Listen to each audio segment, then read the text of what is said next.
নমস্কার বন্ধুরা, দীপালিস কিচেনে আপনাদের সকলকে স্বাগত জানাচ্ছি। আজকে আমি সয়াবিন আর ডিম দিয়ে খুবই সুস্বাদু একটি রেসিপি আপনাদের সাথে শেয়ার করব। তার জন্য এখানে দেখতে পাচ্ছেন সয়াবিন কিন্তু সেদ্ধ করে নিয়েছি আর ডিমও কিন্তু সেদ্ধ করে খোসা ছাড়িয়ে নিয়েছি, একটি টমেটো আর দুটি পেঁয়াজ নিয়েছি। এই দিয়েই কিন্তু আজকের এই সুস্বাদু রান্নাটি তৈরি হয়ে যাবে। তো পুরো ভিডিওটি দেখার অনুরোধ করছি, আশা করছি রান্নাটি আপনাদের ভালো লাগবে। তো এখানে প্রথমে আমি সয়াবিনগুলোকে একটি পাত্রে নিয়েছি। এবার এর মধ্যে স্বাদ মতো লবণ দিয়ে দিচ্ছি, আর হাফ চামচ মতো হলুদ দিলাম, আর হাফ চামচ কাশ্মীরি লঙ্কার গুঁড়ো দিলাম, আর 1 চামচ আদা রসুন আর লঙ্কা বাটা দিয়ে দিচ্ছি।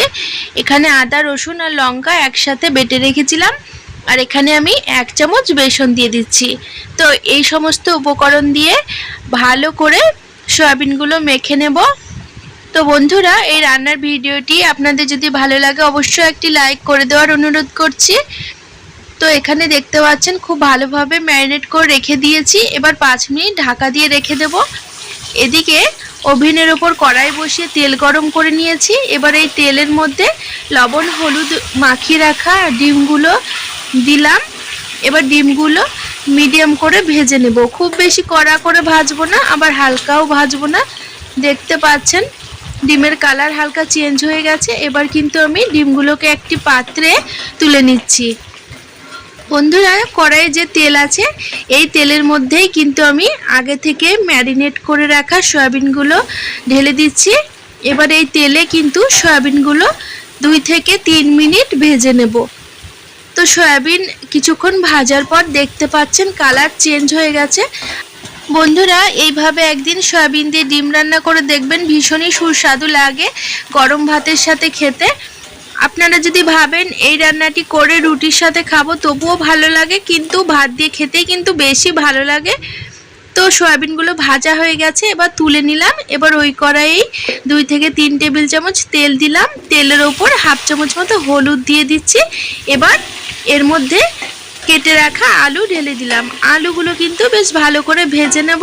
তো আলু ভাজা হোক ততক্ষণে এর মশলাটা তৈরি করে নিচ্ছি। তার জন্য একটি মিক্সিং জারে 12 থেকে 16 কোয়া রসুন দিয়ে দিচ্ছি, আর 2 ইঞ্চ মতো আদা কুচি করে দিয়ে দিলাম। আর এখানে ঝালের জন্য 5 থেকে 6টা কাঁচা লঙ্কা দিচ্ছি, আর অল্প পরিমাণে জল দিয়ে মশলাটা পিষে নেব।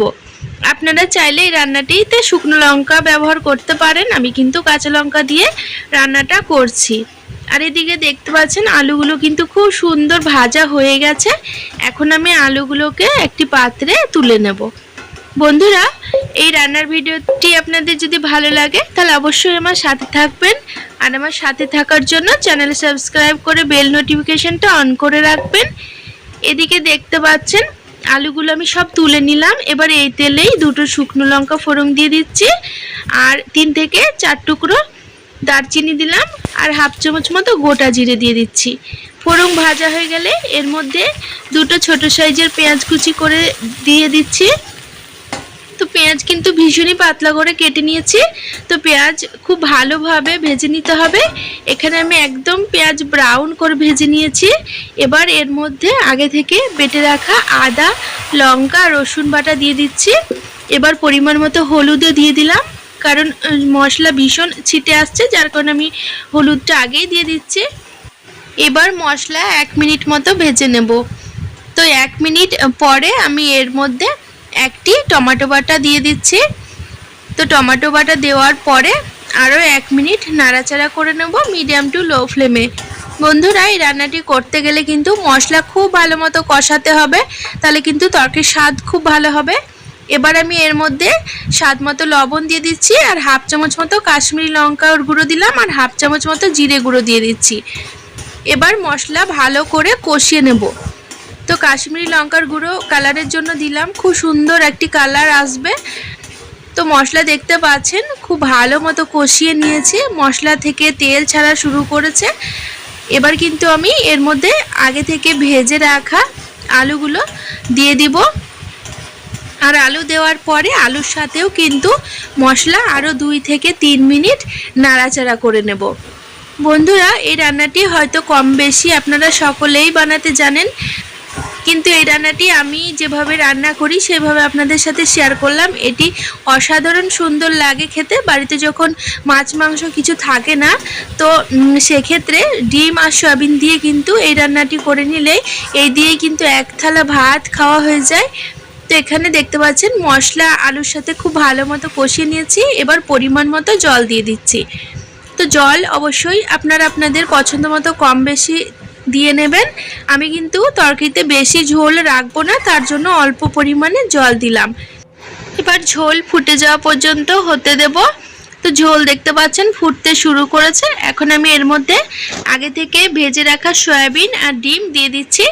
এবার সবই একসাথে মিনিট 5 মতো রান্না করব, যাতে সব কিছু খুব সুন্দর সেদ্ধ হয়ে যায়। আলু তো অর্ধেক সেদ্ধ হয়েই গেছে, সয়াবিনও কিন্তু একদম নরম হয়ে যাবে আর খেতে কিন্তু খুব ভালো লাগবে। এবার ঢাকা দিয়ে 5 মিনিট হতে দেব।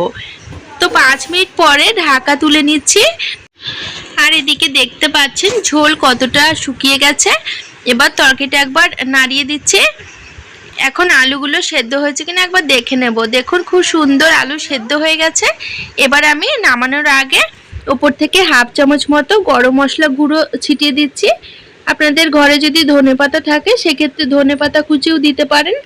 এবার তরকারিটা একবার নাড়িয়ে দিয়ে মাখা মাখা করে এইভাবে নামিয়ে নেব।